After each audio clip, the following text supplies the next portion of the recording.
फेरिले Rahul Jadeja खेलिबेनी Virat Kohli. BCCI घोषणा कला England विपक्ष 3टी टेस्ट मैच पर भारतीय दल।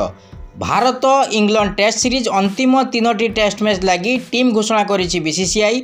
मोट 17 जणिया टीम घोषणा होइछि, हेले विराट आगामी मैच लगी बाद पड़िछंती आउ दल को फेरिछंती केएल राहुल एवं रविंद्र जाडेजा। उभय दल सीरीज रे एबे 1-1 रे रहिछंती।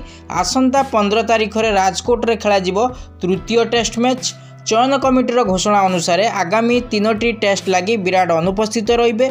व्यक्तिगत काम लगी विराट चयन लगी उपस्थित रहिबे नहीं, तेणु तांको निष्पत्ति को सम्मान जणाइछि बीसीसीआई। आगामी 3टी मैच लगी विराट को चयन करा जाय नहीं। सेहीपरि रविंद्र जाडेजा एवं केएल राहुल दल को फेरिछंती, किंतु सेमानंक फिटनेस उपरे नजर रखिबा को निर्देश दिया जायछि। जदि आगामी मैच पूर्वर उभय खेलाड़ी फिट हुअंती तेबे सेमाने खेलिबे। दल रे नुआ मुह हिसाब से आकाशदीप को सामिल करा जायछि।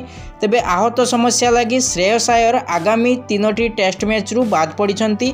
किछि दिन तले श्रेयस आयरक पिठी रे आघात लागिथिला, जहा पई तांकू आगामी मैच लगी चयन करा जाय नाही।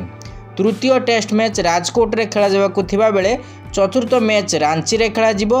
बाकी सीरीज रो पंचम मैच धर्मशाला क्रिकेट ग्राउंड रे खेला जिवो।